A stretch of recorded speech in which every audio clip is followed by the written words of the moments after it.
As-tu déjà vu ces masques sur un tatouage japonais et sais-tu ce qu'ils représentent? Ces masques ne sont pas juste décoratifs. Dans cette composition qu'on appelle Omen Chirashi et qu'on pourrait traduire par masque éparpillé, en plus de représenter des figures célèbres du folklore japonais, Okame, Hyotoko, Oni, Hanya, Tengu, Karas Tengu, Kitsune ou encore Okina. Ils sont avant tout là pour représenter ce que l'être humain peut ressentir, vivre et cacher tout au long de sa vie, comme les différents visages d'une même personne. Mais saviez-vous qu'il existe une variante encore plus spéciale du Omen Shirashi? C'est celle qu'on appelle le Tenka Gomen, qu'on pourrait traduire littéralement par 5 masques sous le ciel. C'est un jeu de mots direct avec l'expression Tenka Gomen plus ancienne et utilisée dès l'époque Edo pour désigner un privilège qu'accordait le shogunat, comme le droit de porter le sabre en public pour certaines fonctions ou encore l'autorisation officielle d'exercer certains métiers. Mais dans l'usage courant, cette expression évoque surtout quelqu'un qui a l'assurance et l'audace d'agir sans avoir à se justifier envers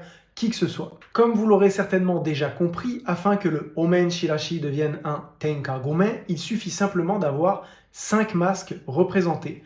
Mais attention, cela peut être soit 5 masques sur le corps, soit en représentant que 4. Le visage du porteur représentera donc le 5e masque. Porter un Tenka Gomen, ce n'est pas juste porter 5 masques, c'est revendiquer littéralement sur sa peau une forme de liberté assumée.